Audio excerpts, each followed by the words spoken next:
வணக்கம். இன்றைக்கி வீடியோவில் இந்த பர்பிள் அடுக்கு அடிநியத்துக்கு ஏற்பட்ட ஒரு பாதிப்பை தாங்க நான் உங்களோட ஷேர் பண்ணலான்ட்டு இருக்கிறேன். இந்த செடி பாருங்கள், எனக்கு ரொம்பவே பிடிச்ச ஒரு செடி தான். பர்பிள் கலரே வந்து எல்லாருக்குமே பிடிச்ச ஒரு கலர் தாங்க. அதில் நான் இந்த டிசைனும் பண்ணி அதுக்கு மேலே வந்து இதை வந்து ஒரு நார்மல் சிங்கிள் பெட்டலாக இருந்த செடி தான் இது. அதில் வந்து இதில் வந்து நாங்கள் பர்பிள் அடுக்கு பூ வந்து கிராஃப்டிங் பண்ணி வச்சு அது ஒரு 5-6 கிளைகள் வர வச்சு ரொம்ப அழகாக வந்திருந்ததுங்க. இதில் பூக்கள் இருந்தப்போ கூட நான் வீடியோலாம் போட்டிருக்கிறேன். ரொம்பவே அழகாக இருந்தது. நம்மக்கிட்ட நிறைய செடிகள் இருக்கிறதால நான் வந்து இந்த மாதிரி திட்டில் நான் வந்து நிறைய செடிகள் வந்து அடுக்கி வச்சுருப்பேங்க.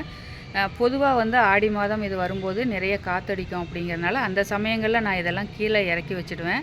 ஆனால் நேற்று வந்து ஒரு எதிர்பாராத ஒரு காற்று மழை தான் அப்படிங்கிறனால மழை இருந்ததுங்க. ஒரு வாரமாக இருந்தாலும் கூட காற்று வந்து ஒரு நல்ல காற்று அப்படிங்கிறது திடீர்னு வந்ததால் அதை நான் வந்து கீழே இறக்கி வைக்காமல் வச்சுருந்ததால் நல்ல இந்த உயரத்துலேருந்து வந்து அந்த செடி கீழே விழுந்தது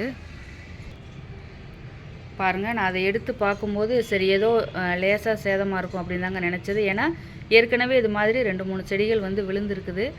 விழுந்தாலும் கூட ஓரளவுக்கு சின்ன சேதத்தோடு அது வந்து நல்லபடியாக இருந்திருக்கும். அதை நான் வந்து சேஃப் பவுடர் இதெல்லாம் அப்ளை பண்ணி அந்த காயங்கள் ஆற்றி சரி பண்ணி வச்சு இப்போ நம்மக்கிட்ட அந்த மாதிரி 2-3 செடிகள் கூட இருக்குதுங்க. இருந்தாலுமே இந்த செடி வந்து ரொம்பவே சேதமாயிடுச்சு பாருங்கள். இந்த மேலே உள்ள இந்த ஸ்கின் எல்லாமே வந்துருச்சு. அதே மாதிரி உடஞ்சிருக்குது பாருங்கள். இந்த கிளையிலையுமே உடஞ்சிருக்குதுங்க, இங்கேயுமே உடஞ்சிருக்குது பாருங்கள். 2ஆகவே கீறி இருக்குது. 2ஆக பிரியலைனா கூட நல்லாவே கீறி இருக்குது பாருங்கள். இப்போ இதில் வந்து தண்ணி இறங்குனதுன்னா கண்டிப்பாக இது வந்து அழுகிருங்க. அதனால் வந்து இதை நான் வந்து நல்ல ஒரு கவர் போட்டு இதை வந்து சுற்றி டைட்டாக கட்டி வைக்கணும் அதே மாதிரி இந்த கிளைகள் பாருங்கள், இது கூட ஒடிஞ்சிருக்குதுங்க. இது வந்து இன்னுமே முழுசாக கீழே விழுகலை. எனக்கு இதை எடுக்க மனசில்லை. ஏன்னா இந்த 4 கிளையோடு விடலாம் அப்படின்னா கூட இந்த கிளைகளும் இருந்ததுன்னா அகலமாக ரொம்பவே அழகாக இருந்தது. அதனால் வந்து இதையுமே நான் வந்து ஒரு கவர் போட்டு கட்டி வச்சு காப்பாற்றிடலான்னு ஒரு நம்பிக்கை இருக்குது. ஏன்னா இது மாதிரி வந்து ஏற்கனவே நான் வந்து கிளைகள் ஒடிஞ்சு இதே உயரத்தில் விழுந்து கிளைகள் ஒடிஞ்சதை கூட நான் கட்டி வச்சு அது நல்லபடியாக வந்திருக்குது. அதே மாதிரி இதையுமே நல்லபடியாக காப்பாற்றிடலான்னு ஒரு நம்பிக்கை இருக்குதுங்க. ஏன்னா வேர்களில் வந்து ரொம்ப பெருசாக பாதிப்பு இல்லை, கிளைகளில் சேதம் இருக்குதுங்க. இதை வந்து நல்லா டைட்டாக கட்டி வச்சுட்டு நம்ம வைக்கும்போது நாளடைவில் அது வந்து இணைஞ்சிரும். இங்கே பாருங்கள், இந்த ஒரு காயம் கூட இருக்குது பாருங்கள். அது விழுந்ததில் ஏற்பட்ட காயம்தான் எதுவுமே. இதுக்குமே வந்து சாஃப்ட் பவுடர் வந்து அப்ளை பண்ணிவிட்டு முதல்ல இந்த மண்ணெல்லாம் வந்து கழுவி எடுத்துடணுங்க. எடுத்துட்டு அதுக்கப்புறமா தான் நம்ம இந்த வேர்கள் எல்லாத்துக்குமே நம்ம வந்து சாஃப்ட் பவுடர் அப்ளை பண்ணோம். இந்த வேர் கூட பாருங்கள், இது வந்து மேலே இருந்த அந்த ஸ்கின்னெல்லாம் வந்துருச்சு, பார்த்தாலே தெரியும். அது அந்த விழுந்த ஃபோர்ஸில் வந்து அந்த ஸ்கின் எல்லாமே வந்து வந்துருச்சு.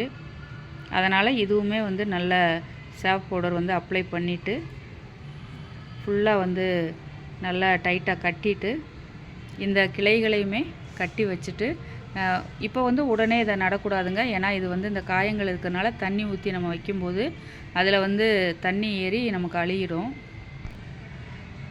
இதை வந்து ஒரு மாதத்துக்காவது நம்ம அப்படியே வந்து ஏர் ட்ரை பண்ணியே வச்சுட்டு அதுக்கப்புறமா தான் நான் வந்து நட்டு வைக்கலான்ட்டு இருக்கிறேங்க. ஏன்னா அந்த மாதிரி வச்சாதான் ஓரளவுக்கு இந்த ஒரு மாதத்தில் வந்து இந்த காயங்கள் வந்து ஓரளவுக்கு இணைய ஆரம்பிச்சிரும். அதுக்கப்புறமே வந்து ரொம்ப கவனமாக ஒரு 3 மாதம் 4 மாதத்துக்கு கவனமாக தான் பார்க்கலாம். இதை நான் வந்து நட்டு வச்சுட்டு எப்படி வருது அப்படிங்கிறதெல்லாம் நான் கண்டிப்பாக உங்களோட ஷேர் பண்ணுறேன். பாருங்கள், இந்த கிளைகளில் கூட வந்து அந்த சிராய்ப்பு இது வந்திருக்குது. நம்ம எவ்வளோ தான் கவனமாக இருந்தாலும் கூட சில நேரம் வந்து இந்த மாதிரியான ஒரு விஷயங்கள் வந்து தவிர்க்க முடியறதில்ல. இது நான் ஏன் வீடியோவில் போடுறேன் அப்படின்னா, இந்த மாதிரி வந்து டக்குன்னு ஒரு நமக்கே தெரியாமல் ஒரு திடீர்னு ஒரு விஷயங்கள் நடக்கும்போது அதை நம்ம வந்து அப்படியே இப்படி போயிருச்சோம் அப்படின்னு சொல்லி விட்டுறாமல் திரும்ப நம்மளோட முயற்சியை போட்டு அது எப்படி வருது அப்படிங்கிறத கண்டிப்பாக நம்ம வந்து பார்க்கணுங்க. அப்படியே போயிருச்சுன்னு சொல்லி விட்டுறாமல் நம்மளோட முயற்சியை வந்து எடுப்போம். கண்டிப்பாக எனக்கு வந்து பெரும்பாலும் இந்த மாதிரி நான் சில முயற்சிகள் பண்ணி சக்ஸஸ் ஆகிருக்குங்க. 90% ஆகிருக்குது. 10% வந்து அது நம்ம கையில் இல்லை. சில நேரம் வந்து அது ஃபெயிலியரும் ஆகும். நம்ம எதுவாக இருந்தாலும் ஏற்றுக்கணும். ஆனால் நம்மளோட முயற்சியை நம்ம வந்து போட்டு கண்டிப்பாக அதை வருது பார்க்கலாம். இது நான் வந்து மண்ணை நல்லா கழுவி எடுத்துகிட்டு இதில் வந்து எல்லாமே அந்த கவர்லாம் சுற்றிட்டு உங்களுக்கு நான் இதை எப்படி நான் வச்சுருக்கிறேன் அப்படிங்கிறத காமிக்கிறேன். பாருங்கள், நான் வேரில் இருக்கிற இந்த மண்ணை நல்லா அலசி எடுத்துகிட்டு வேர்கள் எல்லாமே வந்து சாஃப்ட் பவுடர் வந்து நல்லா அப்ளை பண்ணி வச்சுருக்குறேங்க. இங்கே வந்து நமக்கு காயம் பட்ட இடத்துல கூட பாருங்கள் இந்த ஸ்கின் ஃபுல்லாக வந்துருச்சு பாருங்கள். அது ஃபுல்லாகவே நான் வந்து சாஃப்ட் பவுடர் வந்து அப்ளை பண்ணியிருக்கிறேன். நாள் ஆகும்போது இந்த ஸ்கின் வந்து உருவாகிடுங்க. அதே மாதிரி இந்த கீரல் இருக்கிற இடம் வந்து நம்ம வந்து என்ன பண்ணணும்னா, நல்லா வந்து ஒரு பிளாஸ்டிக் கவர் போட்டு டைட்டாக வந்து சுற்றி வச்சிட்டோன்னா ஃபுல்லாக வந்து நமக்கு இணைஞ்சிரும். இந்த இடத்துலையுமே வந்து கீரல் நல்லா தெரியுது பாருங்கள். 2ஆக பிளந்துருக்குது. இது வர இருக்குது பாருங்கள். ஃபோர்ஸாக அப்படி ஊனி விழுந்திருக்குமா இருக்கும். அதில் வந்து இந்த மாதிரி நல்லா பிளந்துருச்சு. ஆனால் நான் இதுக்கு வந்து இப்போவே வந்து அந்த கவர் வந்து சுற்றுறது இல்லைங்க. ஏன்னா இப்போவே நம்ம சுற்றினோன்னா அந்த ஈரப்பதம் வந்து இருக்குங்க. ஏன்னா நான் அலசி எடுத்துருக்கிறேன். அதே மாதிரி கொஞ்சம் அந்த சாஃப்ட் பவுடர் இதெல்லாம் அப்ளை பண்ணியிருக்கிறேன்ல, அந்த கொஞ்சம் ஈரப்பதம் இருக்குங்கிறதுனால இப்போவே நம்ம சுற்றிட்டோன்னா அது ஒரு ஈரப்பதத்தில் ஒரு ஃபங்கஸ் மாதிரி கூட வர்றதுக்கு வாய்ப்பு இருக்குது. இன்றைக்கி ஒரு நாள் விட்டுட்டு நாளைக்கு வந்து நான் வந்து கவர் வந்து ஃபுல்லாக வந்து சுற்றி வச்சுருவேங்க. சுற்றி வச்சுட்டு ஒரு 3 மாதம் கழித்து நம்ம பார்க்கும்போது இது ஃபுல்லாக வந்து சரியாக இருக்கும். பாருங்கள், மேலே அந்த கிளைகளில் வந்து ஒடிஞ்சிருந்தது பாருங்கள். அந்த கிளைகளை நான் வந்து ஒன்றா வச்சு இது மாதிரி கட்டியிருக்கிறேன் பாருங்கள். நல்லா இந்த மாதிரி கட்டி வைக்கும்போது நாள் ஆகும்போது அதுவே வந்து ஜாயிண்ட் ஆயிருங்க. நம்ம எப்படி கிராஃப்டிங் பண்ணுறதுக்கு வைக்கிறோமோ அதே மாதிரி தான் இதுவுமே. கொஞ்சம் நீங்கள் பார்த்தீங்கன்னா தெரியும், நான் முன்னாடி காமிச்சப்போ வந்து ஃபுல்லாக வந்து ஒரு சின்ன இதுதான் தொடுக்கிட்டு இருந்தது. அதாவது ஒரு சின்ன தோல் மாதிரி தான் ஒட்டிக்கிட்டு இருந்தது. இப்போ பார்த்தீங்கன்னா நல்லா ஆடாமல் இருக்குது பாருங்கள். நல்லா ஸ்ட்ராங்காக நின்றுச்சு பாருங்கள். இப்போ நமக்கு வந்து தொடர்ந்து இப்படியே நமக்கு வந்து நின்றுருங்க. நமக்கு இந்த கிளைகள் வந்து நம்ம வெட்டிட்டு கூட வைக்கலாம். ஆனால் அந்த அகலமாக இந்த செடியோட அழகே வந்து அந்த பிரான்ச் வந்து அகலமாக இருக்கிறது தான். அதனால் எனக்கு இதை வந்து வெட்டி எடுக்கிறதுக்கு மனசு இல்லை. இந்த மாதிரி நான் வந்து ஒட்டி நல்லா இறுக்கமாக கட்டி வச்சுருக்குறேங்க. அசையாமல் இருக்குது. நாளடைவில் இதுவுமே ஒட்டிருங்க. இது வந்து சீக்கிரமே நமக்கு ஜாயிண்ட் ஆயிரும்.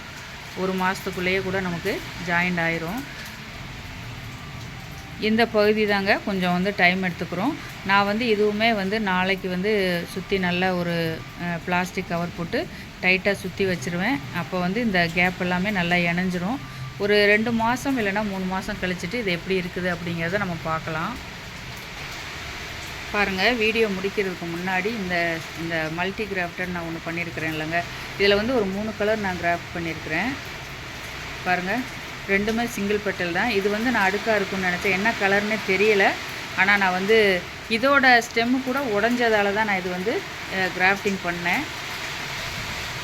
பாருங்கள், இந்த செடி வந்து நான் வாங்கியிருந்தது தாங்க. அப்போ இது எனக்கு வந்து பார்சலில் வரும்போதே வந்து மேலே உள்ள இந்த கிளை வந்து உடஞ்சிருந்தது. அதுலேருந்து தான் இப்போ வந்து இன்னொரு கிளை வருது. அது பார்த்தா தெரியும் உங்களுக்கு. அந்த நிறம் மாறி இருக்குது பாருங்கள். அந்த இடத்துல வந்து உடஞ்சிருந்தது. அப்போ இந்த பக்கத்து கிளையெல்லாம் இப்போ தாங்க வந்திருக்குது. இது ஒரே கிளையாக தான் இருந்தது. அது உடஞ்சதில் எனக்கு பாதி உடஞ்சிருச்சு. சரி, அதை வேஸ்ட் பண்ண வேணான்னு சொல்லிட்டு தான் நான் அதை வந்து இதில் வந்து நான் கிராஃப்டிங் பண்ணேன். ஏன்னா இந்த மாதிரி மேலே உள்ள இளம் தண்டு, அதாவது நுனியில் நீங்கள் பார்த்தீங்கன்னா தெரியும், பச்சையாக இருக்குது பாருங்கள். இப்போ இது கிராஃப்டிங் பண்ணி வந்து ஒரு 20 நாள் கிட்ட தாங்க ஆகும். அதுக்கும் கம்மியாக தான் இருக்கும். அந்த அளவுக்கு வந்து இது பச்சையாக பசுமையாக இருந்தது. இந்த மாதிரி ரொம்ப பசுமையாக இருக்கிற நுனி தண்டுகளை நம்ம வந்து டேப்லெட் கிராஃப்டிங் பண்ணுறதை விட இது மாதிரி வி கிராஃப்டிங் பண்ணோன்னா கண்டிப்பாக சக்ஸஸ் ஆகுங்க.